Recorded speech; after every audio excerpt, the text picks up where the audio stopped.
Es mehren sich die Anzeichen, dass die USA und Israel auf eine Art schwarzer Schwan-Mega-Ereignis zusteuern. Das Ergebnis wird sein, dass beide Länder in ihrer jetzigen Form aufhören werden zu existieren. Das liegt daran, dass das Federal Reserve Board, die Quelle der Macht der Satanisten, kurz vor dem Zusammenbruch steht. Wenn sie zusammenbricht, wird alles, was unter ihr steht, wie die United States Corporation of America, Business, die Weltbank, der IWF und 90% der multinationalen Konzerne der Welt, ebenfalls zusammenbrechen und unter ein neues Management kommen. Die Zeichen für den Zusammenbruch der FRB sind vielfältig.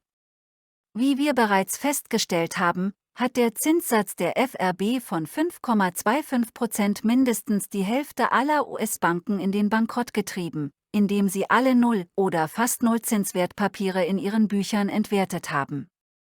Dies wurde deutlich, als die Einlagen der meisten großen US-Banken, Eigentümer der FRB, über das Automated Clearinghouse, Netzwerk der FRB, verschoben wurden. Auf diese Weise konnte die FRB offenbar eine saisonale Anpassung simulieren, um einen Abfluss von 33 Milliarden Dollar, Bankrun, in einen Zufluss von 52 Milliarden Dollar zu verwandeln. Dank dieses Tricks sind die Einlagen seit April auf magische Weise um 168 Milliarden Dollar gestiegen. Da die FRB-Vorschriften eine 1000-fache Hebelwirkung zulassen, werden diese falschen Einlagen zur Finanzierung von Finanzinstrumenten im Wert von 168 Billionen Dollar verwendet. Mit anderen Worten, das gesamte finanzielle Kartenhaus ruht auf einem Fundament aus Betrug. Die US-Banken stehlen auch jetzt noch direkt Geld von den Menschen. Viele Bankkunden erhalten Briefe, in denen sie darüber informiert werden, dass alle ihre Giro- und Sparkonten aufgelöst werden. Die Erklärung, wenn es denn eine gibt, sieht in etwa so aus. Gemäß Ihrer Kontovereinbarung können wir Ihr Konto jederzeit und aus jedem Grund schließen. Dasselbe geschieht in Australien und anderen von den kontrollierten Ländern, die versuchen jetzt auch verzweifelt, Bargeld zu verbieten und uns in ein digitales Gefängnis zu treiben.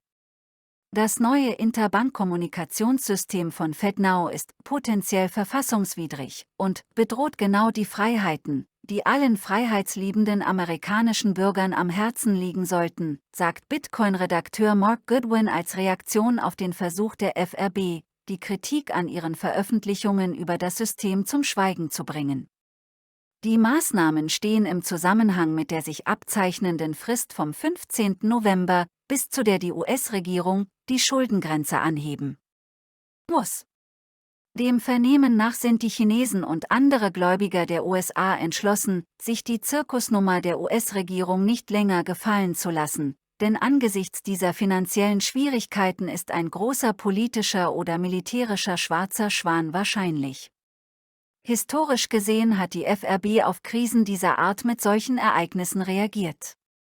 Quellen im Mossad behaupten auch, dass Israel am 31. Oktober aufgehört hat, als Organisation zu existieren.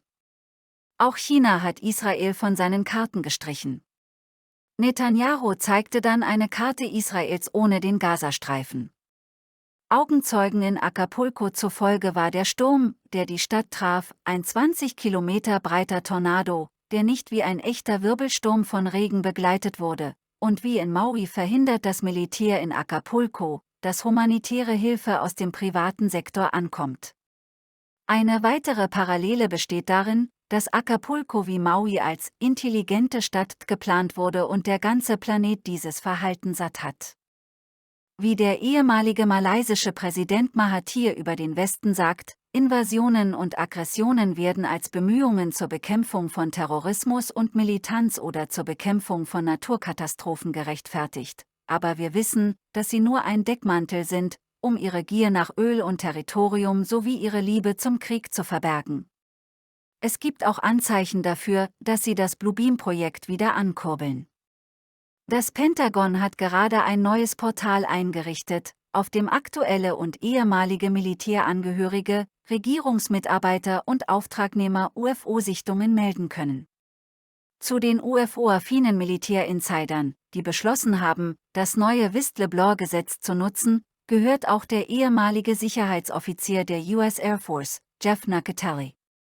Im Oktober 2003 wurde er Zeuge eines Vorfalls auf dem Luftwaffenstützpunkt Vandenberg in Kalifornien, bei dem militärische Auftragnehmer und die Polizei der Luftwaffe ein nicht identifiziertes Flugobjekt beobachteten, das als riesiges schwebendes rotes Quadrat mit einer Länge von über 100 Metern beschrieben wurde. Der Vorfall blieb 2 Jahrzehnte lang geheim, aber dank Nacatelli sind nun Einzelheiten ans Licht gekommen. Als dieses UFO von der Größe eines Fußballfeldes über dem Stützpunkt auftauchte, erschraken die Truppen, und eine Welle des Erstaunens ging durch die Funkgeräte. Nacatelli beschrieb das Geschehen folgendermaßen: Ich wollte gerade ins Auto steigen, als sie über das Funkgerät zu rufen begannen, es kommt direkt auf uns zu. Es kommt genau auf uns zu. Es ist jetzt hier. Es war schwer zu verstehen, weil sie schrien und Angst hatten. Er war zu dieser Zeit ein leitender Streifenbeamter und führte nach dem Vorfall eine Untersuchung durch. Er befragte 6 Personen, die den Space Launch Complex 4, SLC-4, des Stützpunkts bewachten, der jetzt von Elon Musks SpaceX gepachtet ist. Die Zeugen berichteten, dass sich das Objekt zufällig bewegte, größer und heller wurde und dann plötzlich verschwand.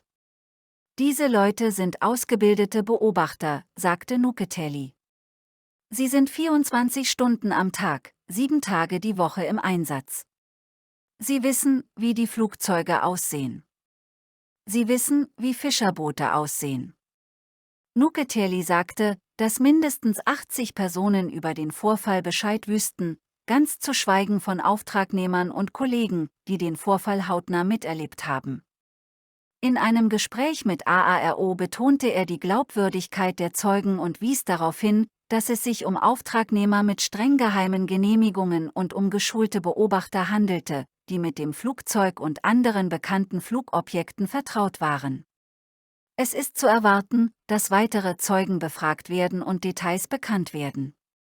Diese außerirdischen Körper sind echt. Eine zweite Runde der Kongressdebatte wurde über die Körper angeblicher außerirdischer Wesen abgehalten, die in einer unterirdischen Höhle in der Nähe der alten Nazca-Linien in Peru gefunden wurden. Die 11 Forscher der Universität San Luis Gonzaga, die die Leichen untersucht haben, erklärten kategorisch, dass die Leichen zu 100% keine Fälschungen sind, sondern von biologischen Wesen stammen, die einst auf der Erde lebten. Die Wissenschaftler, die die Leichen untersuchten, identifizierten 2 verschiedene Arten, eine Art, die menschliche und nichtmenschliche DNA aufwies, und eine Art, die völlig unmenschlich war. Um zu bestätigen, dass diese Kreaturen von einem anderen Planeten stammen, müssen die Artefakte untersucht werden, die bei ihnen gefunden wurden. Einige Metallplatten, die in einer unterirdischen Höhle in der Nähe gefunden wurden, enthalten Silber mit einem Reinheitsgrad von 99%, was auf eine relativ fortschrittliche Spezies hindeutet, die in der Lage ist, Silber mit einem derartigen Reinheitsgrad, der in der Natur nicht vorkommt, herzustellen oder anderweitig zu beschaffen. Das weltweit größte biometrische digitale Identifizierungssystem, ATA, wurde gehackt und enthüllte die persönlichen Daten von etwa 10% der Weltbevölkerung. Der Hack wurde von einem anonymen Hacker durchgeführt, der behauptet, im Besitz sensibler persönlicher Daten von 815 Millionen indischen Staatsbürgern zu sein, die er nun verkauft. Bei der Registrierung mit ATA müssen indische Staatsbürger und Einwohner folgende Angaben machen: Name, Alter, Geburtsdatum, Geschlecht und Adresse sowie biometrische Informationen, einschließlich eines Scans beider Augäpfel, eines Fotos des Gesichts und aller Fingerabdrücke. Der vom Hacker verkaufte Datensatz enthält viele dieser Daten sowie die Telefonnummern, PIN-Nummern, Reisepassnummern und Namen der Eltern der Opfer. Einige der online durchgesickerten Daten wurden verifiziert, wobei einige der kontaktierten Opfer angaben, dass die Daten korrekt waren und sie nicht über den Hack informiert worden waren. ATA, von Bill Gates sehr bewundert, wurde geschaffen, um eine eindeutige Identifikationsnummer für jeden in Indien zu schaffen. Die Regierung erklärte, das System sei als Identifizierungsmethode der Regierung notwendig, um den Menschen Zugang zu staatlichen Programmen wie der Sozialversicherung zu ermöglichen. Sie wird auch für den Zugang zu Dienstleistungen des privaten Sektors, Bankkonten, Rentenzahlungen und Krankenakten benötigt.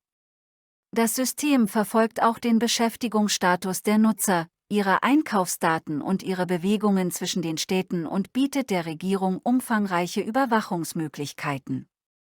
Alles, was online ist oder mit einem digitalen System verbunden ist, kann auf irgendeine Weise gehackt werden, selbst die robustesten und neuesten Sicherheitsfunktionen.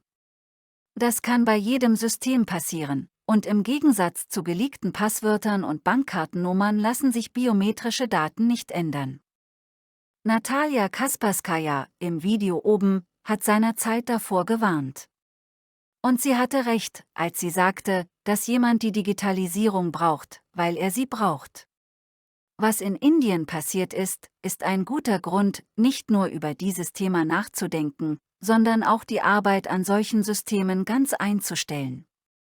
Die Menschen haben die Möglichkeit, dem digitalen Konzentrationslager zu entkommen, sie müssen sie nur nutzen. Am 25. Oktober veröffentlichte das Space Weather Prediction Center, SWPC, der NOAA eine revidierte Vorhersage für den aktuellen 25. Sonnenzyklus, der zufolge das kommende Sonnenmaximum früher kommen und explosiver sein wird als bisher angenommen. Wissenschaftler haben endlich zugegeben, dass die ursprünglichen Vorhersagen für den aktuellen Sonnenzyklus falsch waren. Die Forscher behaupten nun, dass wir uns rasch einem explosiven Höhepunkt der Sonnenaktivität nähern. Ursprünglich sagten die NOAA und die NASA voraus, dass der Höhepunkt im Jahr 2025 eintreten und von geringer Dauer sein würde. Es hat sich jedoch herausgestellt, dass sich die Sonne nicht an die Vorhersagen hält. Das Sonnenmaximum wird wahrscheinlich vor Ende 2024 eintreten. Es kommt zu Sonnenfleckenspitzen, starken Flares der X-Klasse, ausgedehnten Polarlichtern in niedrigeren Breiten und steigenden Temperaturen in der oberen Atmosphäre sowie dem Auftreten von Airglow und dem Verschwinden nachtleuchtender Wolken. Warum wurde die aktualisierte Vorhersage nicht früher veröffentlicht, obwohl schon seit Jahren davor gewarnt wird? Wissenschaftler glauben, dass die maximale Sonnenaktivität Störungen auf der Erde verursachen könnte, monatelange Ausfälle von Radio und Strom, Beschädigung von Transformatoren und anderen Energieinfrastrukturen, Deaktivierung von GPS- und Internetsatelliten, von denen einige abstürzen könnten. Dr. Sarah Gibson vom Nationalen Zentrum für Atmosphärenforschung sagte, das Verhalten der Sonne könnte erhebliche Auswirkungen auf unsere technologieabhängige Gesellschaft haben. Jeder sollte jetzt überlegen, wie er sich darauf vorbereiten und seine Abhängigkeit von der Technik minimieren kann.